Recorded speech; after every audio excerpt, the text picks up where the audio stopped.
May 1941. A storm rages in the Atlantic Ocean. A squadron of antiquated biplanes take on the most powerful warship the world has ever seen. Bismarck. It seemed almost incredible to me to watch these ancient-looking planes flying against this fire-spitting mountain. At stake, the future of Europe. If Bismarck succeeds in her mission, the convoy system will collapse and Britain will surrender. It really is the pivot point of the Second World War. Disasters don't just happen. They're a chain of critical events. Unravel the clues and count down those final seconds from disaster.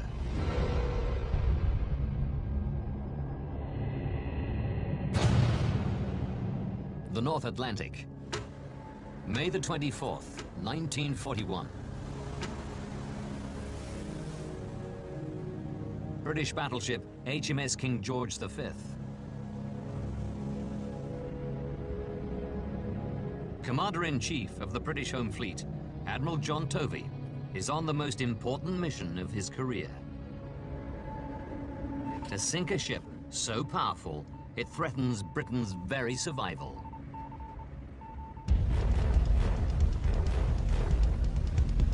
Bismarck, the flagship of the German Navy.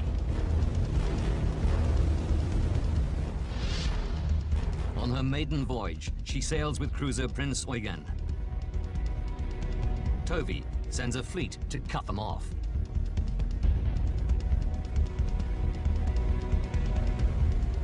Leading is battle cruiser HMS Hood, symbol of Britain's ocean supremacy and pride of the Royal Navy. She was a beautiful looking ship. Everywhere she went, I mean, she attracted the attention, and we all loved her. Commander of the Hood is Vice Admiral Lancelot Holland. With the element of surprise, Holland is confident of success.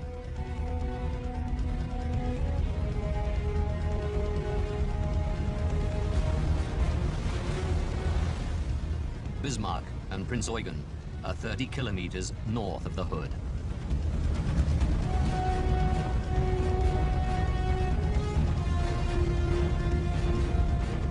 On board Bismarck is the Admiral of the German fleet, Günther Lütjens, a legend in the German Navy, sinking 22 British ships in just 2 months. At first light, he sees HMS Hood closing in.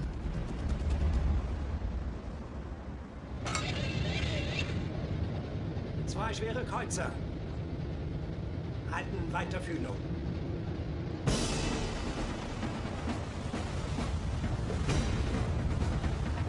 Schnell! Galoppen! Die Lachsen! Die letzten Scheiden!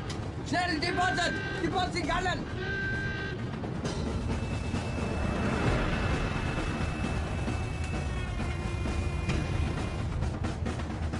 The Hood opens fire.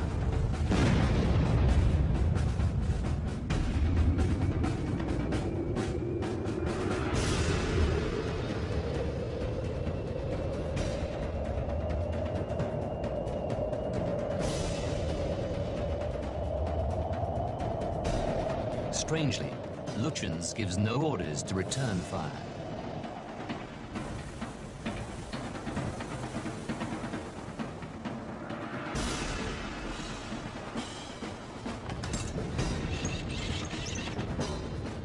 It's the captain, Ernst Lindemann, who takes control. Feuer frei!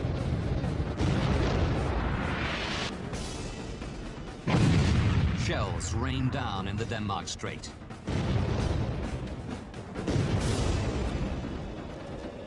One salvo hits the Hood,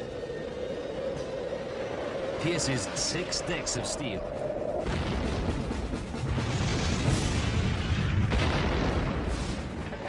And explodes in the ship's magazine, detonating 300 tons of ammunition.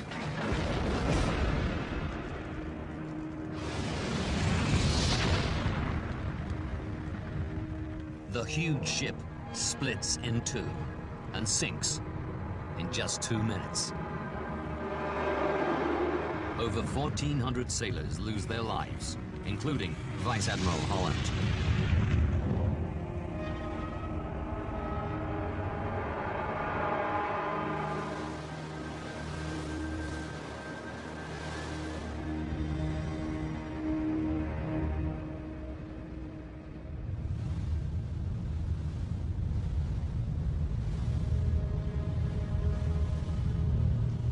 Bismarck sails on.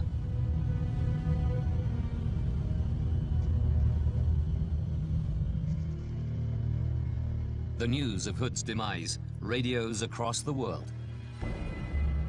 The greatest battle cruiser in the world was HMS Hood.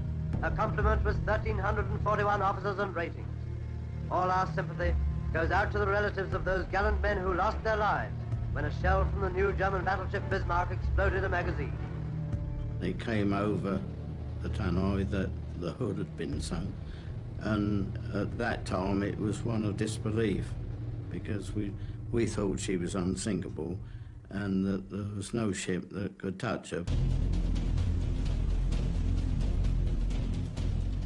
It's a matter of national importance. Bismarck must be sunk. Admiral Tovey calls on every available ship in the Royal Navy. British sailors face a daunting task. We knew that she was a formidable opponent, and most of her equipment was far superior to ours.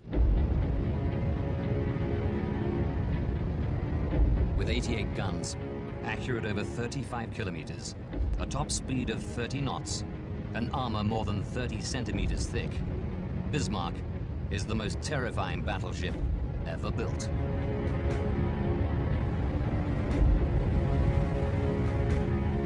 Her mission, to starve Britain into submission.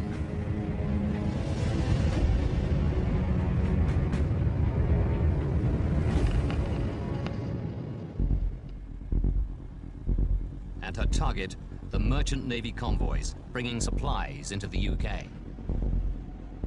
They were bringing over not only oil, but food, tanks and planes from America to help us, because we, at that particular time, were on our own.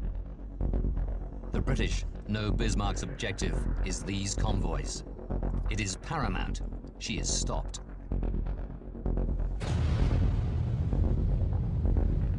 On board Bismarck, morale is high. The crew celebrate sinking HMS Hood with extra food and cigarettes.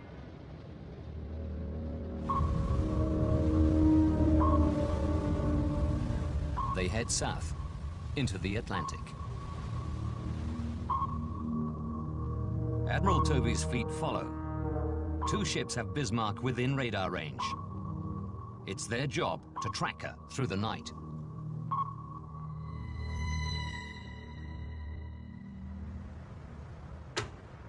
But at 4 the following morning, Tovey receives bad news. Sorry, dismissed.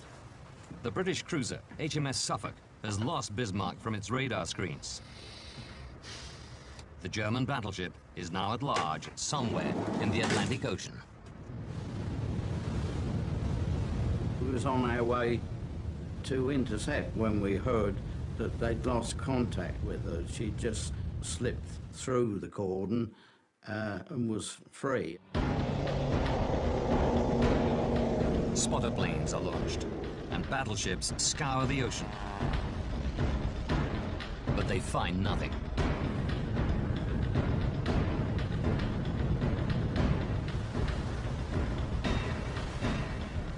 Then, a stroke of luck for the British. At 7 a.m., Admiral Lutyens breaks radio silence.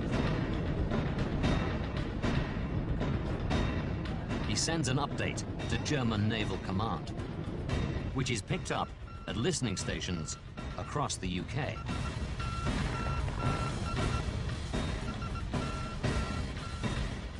Tovey has Lütjen's back on the map. He orders his fleet north. The chase is back on. But Bismarck is sailing south towards occupied France.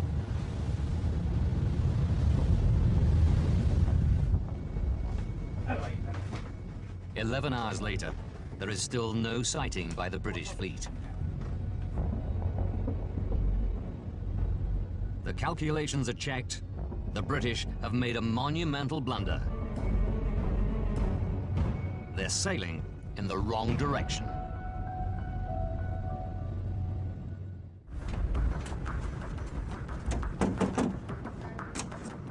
It's a tense few hours for Tovey as his ship turns round and heads south in search of Bismarck.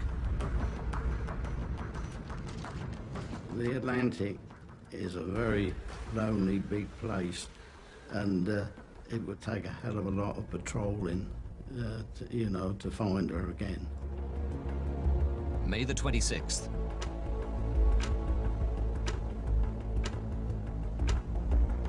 An RAF Catalina plane spots the Bismarck. It was with great relief when we got the signal to say that she'd been sighted by the Catalina flying boat. Tovey can pinpoint the German ship.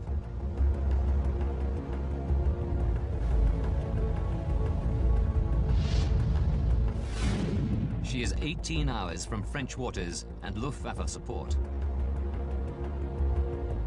He'll never catch her in time.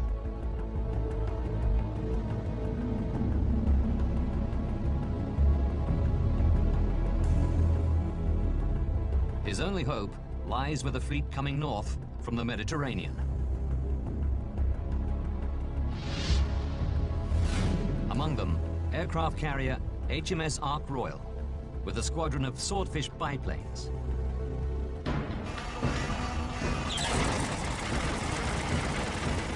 With Bismarck just 14 hours from safety, Tovey orders an attack.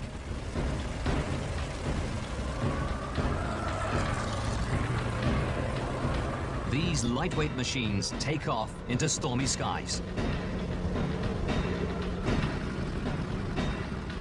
They fly for 1 hour in atrocious conditions. Barely able to see each other, they rely on the lead plane's radar.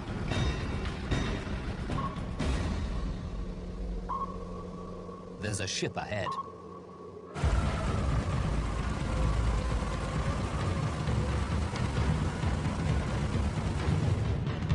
On board the British cruiser, HMS Sheffield, George Osborne watches the planes descend. All of a sudden I looked up and I said to my pal, I said, they're going to attack us. And he told me not to be so daft. Unaware of the mistake, the pilots close in on one of their own ships. Torpedoes hit the water, armed with the latest magnetic detonators or pistols, and speed towards the Sheffield.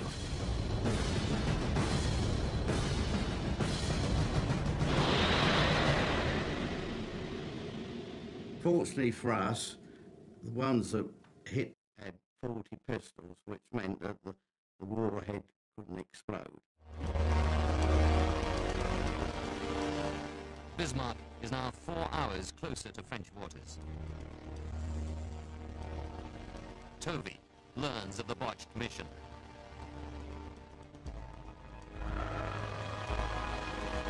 The weather deteriorates. Flying conditions are near impossible, but he has no choice. He orders another aerial attack. Crews struggle to arm and fuel the Swordfish on a pitching deck.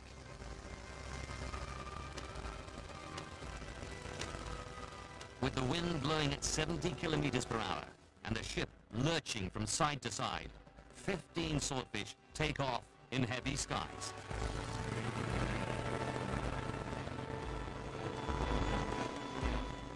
Bismarck is 10 hours from air support. All Toby can do is wait.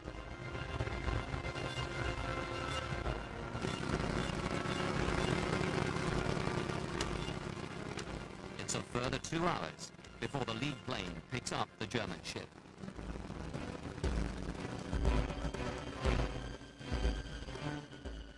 On board Bismarck, a gunnery officer, Lieutenant von Mühlenheim-Rechtberg, hears the swordfish approach. It seemed almost incredible to me to watch these ancient-looking and obsolete planes almost hanging or standing in the air, flying against this fire-spitting mountain. Ken Patterson is one of the pilots that day. We started our dive down to 90 feet, dropped the fish, turned hard downwind.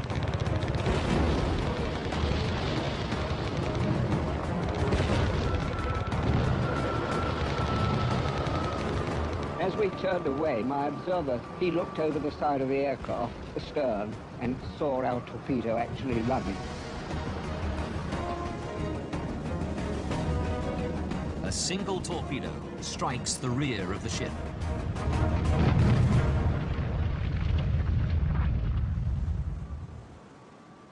The steering mechanism stops responding. On my action station, there was a rudder indicator, and I looked there and looked, and I saw the rudder jam at port 10 and never move again. Bismarck is effectively dead in the water.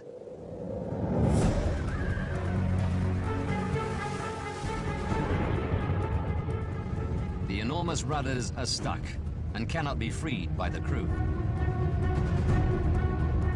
Just a few hours from safe waters, and the German ship is reduced to sailing slowly in large circles.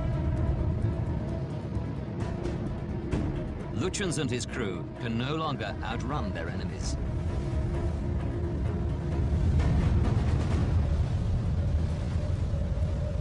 As the reality of their situation sinks in, the mood on board becomes desperate.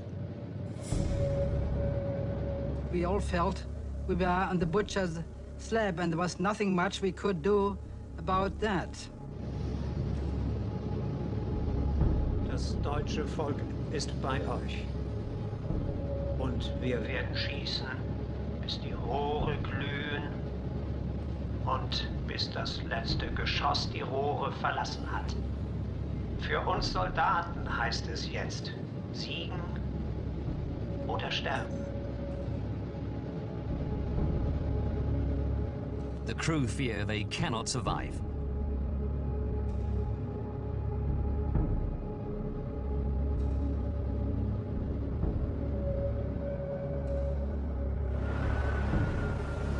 Admiral Tovey can strike at any hour.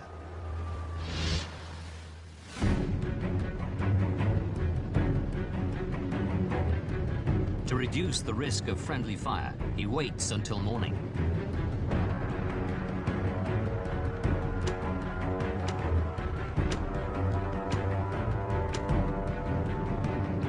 On May the 27th, the British open fire.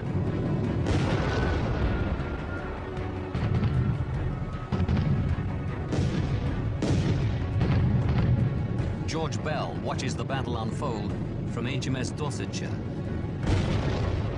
We opened fire at extreme range, something like about 16 miles.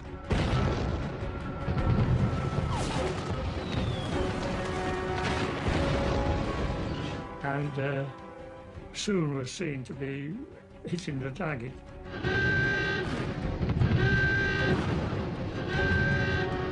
Within minutes, a hit destroys the command bridge, and with it, Admiral Lutyens.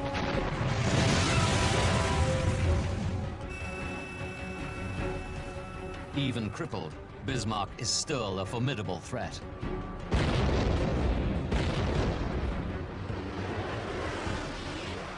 We heard the shells go over. She hadn't got the range of us, fortunately. The British ships close in. We fired 250 8-inch shells in that, something like probably about an hour. It closed our range from 16 miles to 2,000 yards. Despite 90 minutes of intensive bombardment, the German ship isn't sinking.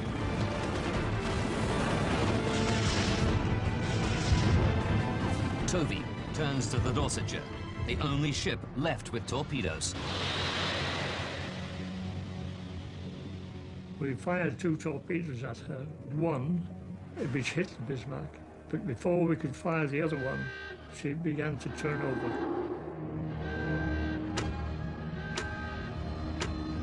The Bismarck lists hard to port and capsizes. And you could see her keel from stem to stern, which was the full length of the ship, before the stern dipped into the water and she went down. Bismarck has gone, sunk on her maiden voyage.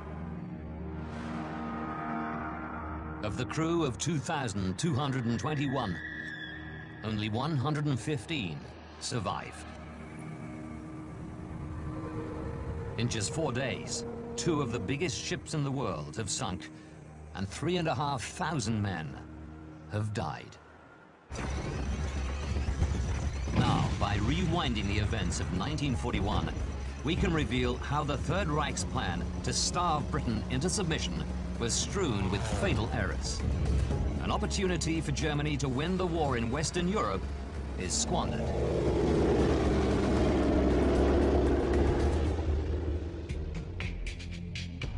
"70 years on, naval historian Andrew Lambert will uncover how the series of miscalculations by Germany seals the fate of Bismarck.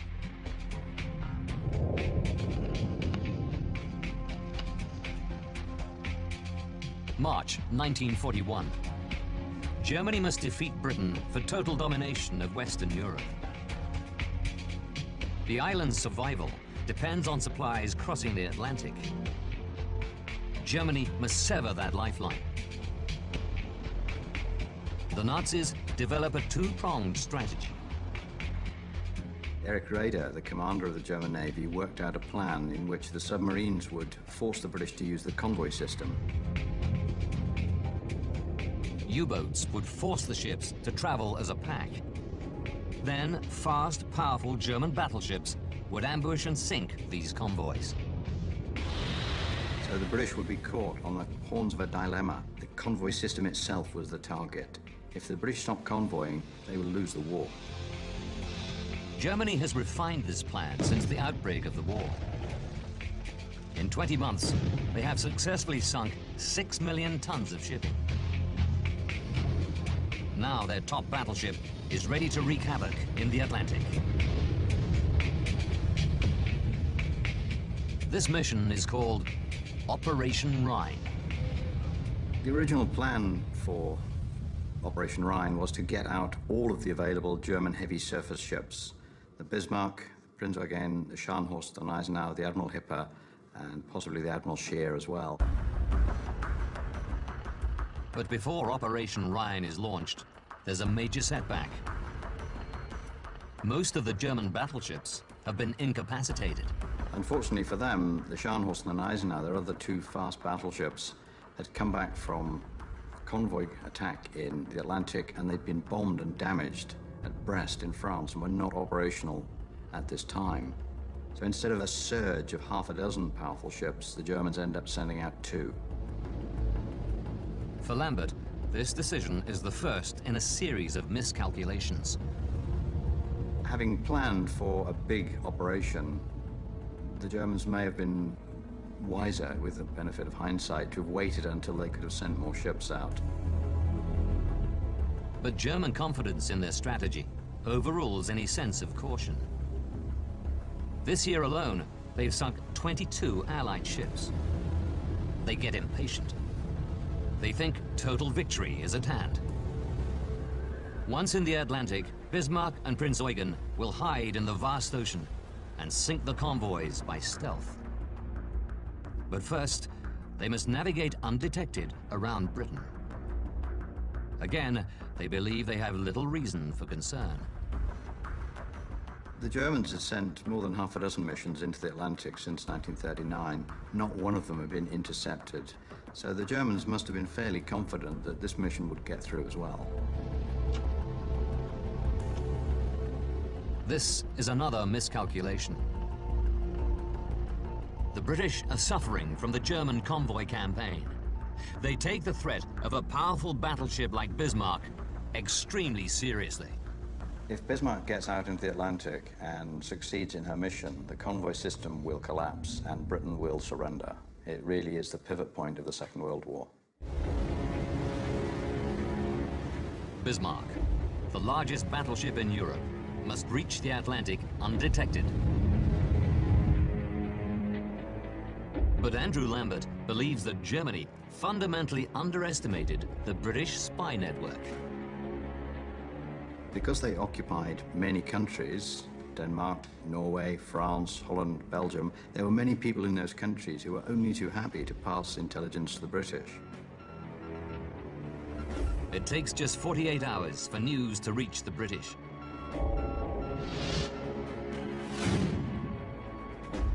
And then Bismarck and Prince Eugen stop in Bergen, Norway to refuel, giving the British a chance to locate her. So the British are already fixated on finding this ship. They know it's coming, they know where to expect it, and when it puts into Bergen, it's no surprise. British photo reconnaissance Spitfire turns up right overhead and takes a picture of it. With this picture, Operation Rhine is compromised yet again.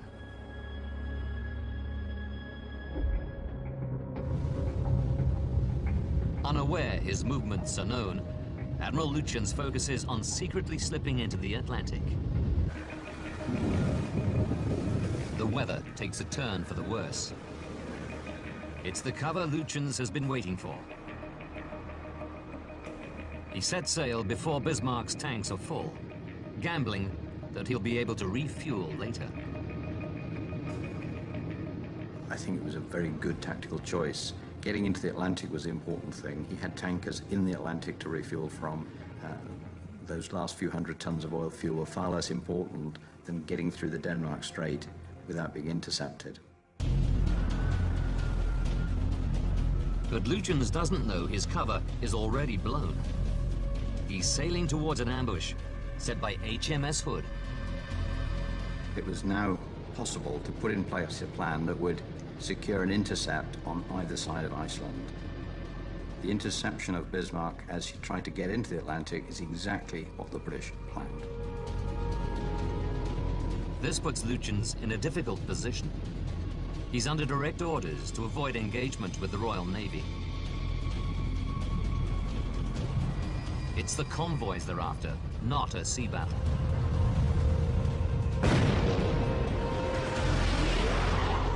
When Hood attacks, Lütjens is frozen with indecision. He doesn't return fire. Then he's undermined by a lower-ranking officer, the ship's captain, Ernst Lindemann. Jan Witt has found evidence of friction in their relationship. You have to take into consideration that they saw the operation from different points of view. So the captain of a vessel is responsible for the tactics.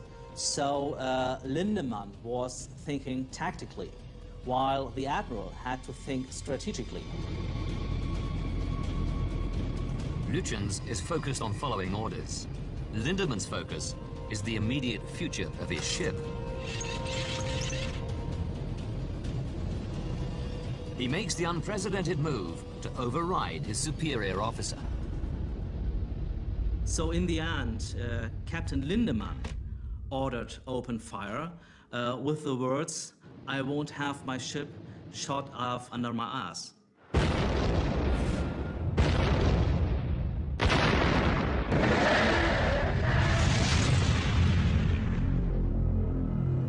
The Hood is sunk.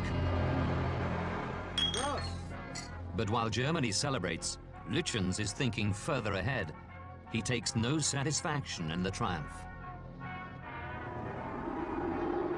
What's interesting is that Lütjens, far from being elated by his success, seems to have been depressed and demoralized by it, because he realized that having sunk the Pride of the Royal Navy, it was fairly likely that the British would keep coming until they'd finished. Lutyens is aware the British will do their utmost to avenge the Hood.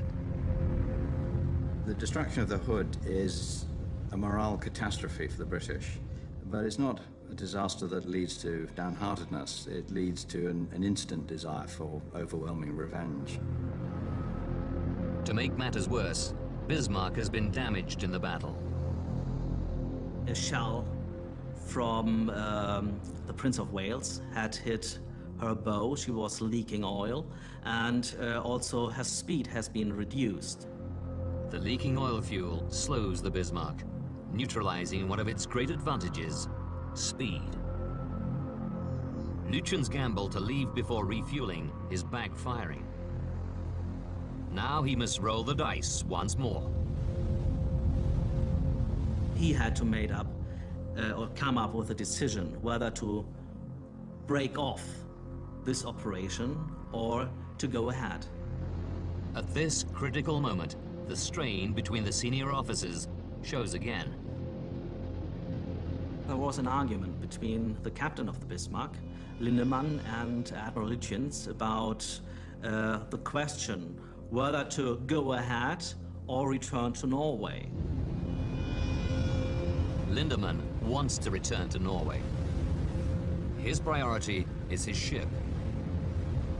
Lutyens is thinking of the greater mission.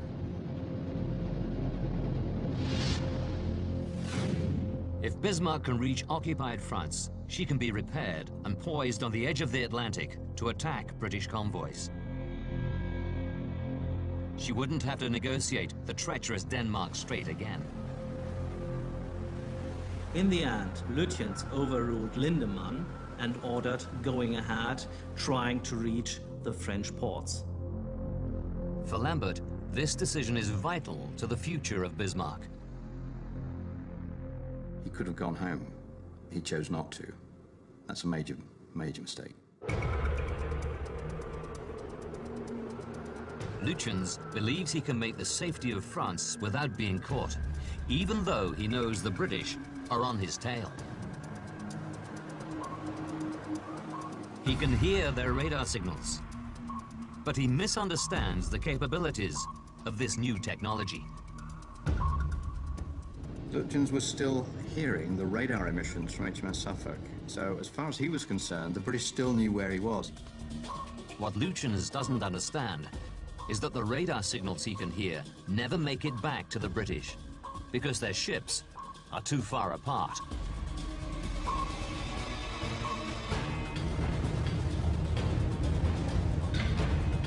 At 3 a.m. on May the 25th, British ships lose radar contact. It's Lutyens' chance to get to France safely. But then he makes a critical error. He decides to send this enormous, rather rambling Wagnerian signal back to Berlin, and he gives the British a perfect opportunity to reconnect. Ironically, even though he has escaped, Lutyens is contacting Germany to voice his concerns about their dire situation. He's not euphoric, he's not bombastic, he's not triumphant. He's depressed. The British are still out there. They're going to get me. They're going to track me down and sink me. When Lutyens makes this call, he's over an hour ahead of the British fleet. He was free and clear. If he'd not sent that signal, the British would have had a hard time finding him. Lutyens' mistake is grave, but then the British make an even worse one. They make a basic error in showing the course of the ship, and they show her heading north when she's heading south. Tovey is left with only one option: to challenge the mightiest, most advanced ship on the ocean. He turns to a collection of aging biplanes on HMS Ark Royal, the Swordfish. The Swordfish are remarkably old-fashioned looking aeroplanes. They're biplanes, they've got fairly small engines, the cockpit is open.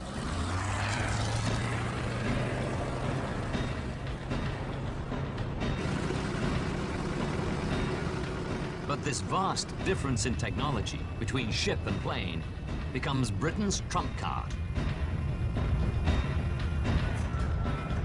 Bismarck's mighty anti-aircraft guns are too advanced for these antiquated planes. The German gunnery officer reported that their anti-aircraft systems couldn't be put on such a slow setting as the Swordfish. They were expecting planes to fly at 150 miles an hour, and the Swordfish flew at 80. And so they were always firing too far ahead of the target. So they did very little damage to the Swordfish and shot none down. All torpedoes are dropped. They race towards the heavily armored hull of Bismarck. But even the most powerful ship in the ocean has an Achilles heel. You have to understand that the rudder and the propellers are the weak point of every ship. There is virtually no possibility to protect it by armor or something like that. Bismarck's only option is to try to outmaneuver the torpedoes. Captain Lindemann orders a sharp turn to port. His plan to dodge the approaching torpedo. But instead, he exposes the vulnerable steering mechanism. When the torpedo hit, the Bismarck was maneuvering, so it was simply bad luck that one of these torpedoes hit there. Bismarck's rudders turn to port. The fatal torpedo strikes. It detonates behind the steering gear room. Damage to this section jams the rudders. The force of the explosion sends a shockwave along the length of the ship. Bismarck is now unmaneuverable. The torpedo hit in the Swordfish strike stops the Bismarck and sets up the final battle in which he'll be destroyed. It is the turning point of the whole chase. There isn't any more mistakes that can be made. They're going to be sunk. It's just a question of how long it takes. On the morning of May the 27th, Bismarck's fate is sealed.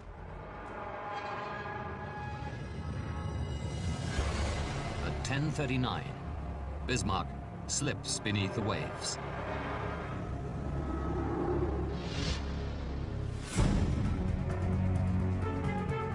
Her first mission lasted little more than a week. She sank Britain's biggest battlecruiser and outmaneuvered enemy radar. But the world's most advanced ship is ultimately defeated by slow-moving and outdated aircraft.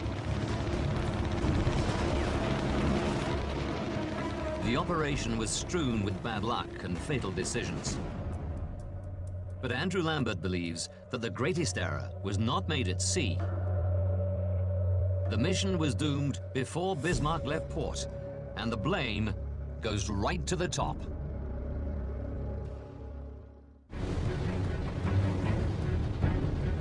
Bismarck's fate was decided by a catalogue of critical errors. May the 19th, 8 days to disaster. She starts her mission without the fleet originally planned for. The following day, the Allied spy network blows the secrecy of the operation. She fails to fill her fuel tanks in Bergen.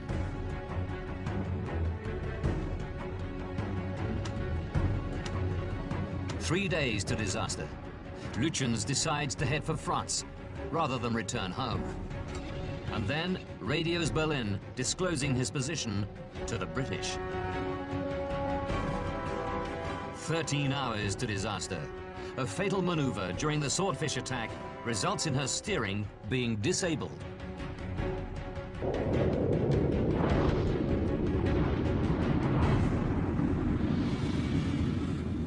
(10:39) on May the 27th, Bismarck sinks. For Andrew Lambert, the blame for the failure of the mission doesn't lie with Admiral Lütjens. He believes the reason lies deeper, with the Führer himself. Adolf Hitler's intervention in the Bismarck sortie is relatively limited. He really isn't desperately interested in the Navy. He's certainly not interested in this particular bit of the war. Hitler's war, until now, has been focused on total supremacy in Europe. The British are the sole survivors in the West. They are alone. Russia and America have yet to join the war. While Germany is victorious on land, Britain battles hard in the air and on the waves. The German Navy believe that if they can control the Atlantic, Britain will crumble. Bismarck is perfect for this strategy. The battleship Bismarck was the first full-scale battleship Germany had built since the First World War, so it's quite clearly a very important statement about the country and its identity. It was a symbol of Nazi Germany. But although Hitler appreciates the need for big, powerful ships like Bismarck, he's uncomfortable with naval warfare. Hitler never understood the ocean. He was not a natural seafarer. He was, after all, an Austrian. He comes from a landlocked part in Central Europe. So for him, the great sweep of the ocean and the war on the ocean is alien territory. And at this point in the war, defeating Britain is not his main aim. Hitler's focus is on the east. His aim, to invade Russia. For Germany, the event of May 1941 is not the Battle of the Atlantic, it's Operation Barbarossa. Hitler is entirely fixated on assembling an enormous army and destroying the Soviet Union by the end of the year. If Hitler invades Russia, he'll be fighting on two fronts, west and east. His army will be divided and weakened. He wants the Western Front closed down. The German Navy believe that Bismarck can provide the solution. The best way to make the British stop fighting is to destroy their convoy system. So the Navy is able to sell its pet project at a time when it just might solve Hitler's main problem, the two-front war. Operation Rhine gets the go-ahead. In their haste to prove their new battleships, their mission begins without Hitler's knowledge. But the real problem for Bismarck is that Hitler's attention is already on Russia. And the backup the operation needs is focused elsewhere. For the Nazi leadership, apart from the Navy, they're all looking east, they're not looking west. So Operation Rhine is not going to get Air Force support that it might want. It's not going to be tied into other operations. So the Bismarck is operating with very little support, even from the submarine force. Britain had controlled the whole empire through mastery of the waves. But Hitler ignores this lesson. Bismarck leaves woefully under-supported.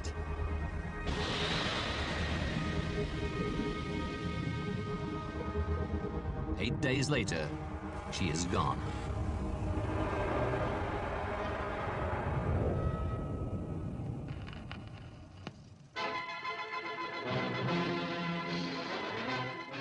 And then next day came the glorious news that the Bismarck had been sunk. From the moment Churchill announced the sinking of the Bismarck in the House of Commons, there was an enormous sense of relief. This is the darkest moment in Britain's Second World War, and the successful destruction of the Bismarck is absolutely critical to overall Allied victory. That 1 week in May 1941 was pivotal to the Second World War.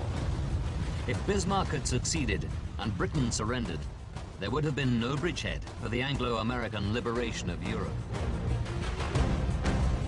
When Bismarck sank, the Germans lost their opportunity to beat Britain and ultimately win the war. Seconds from Disaster is back at the same time tomorrow. Stay tuned for Save the Titanic with Bob Ballard.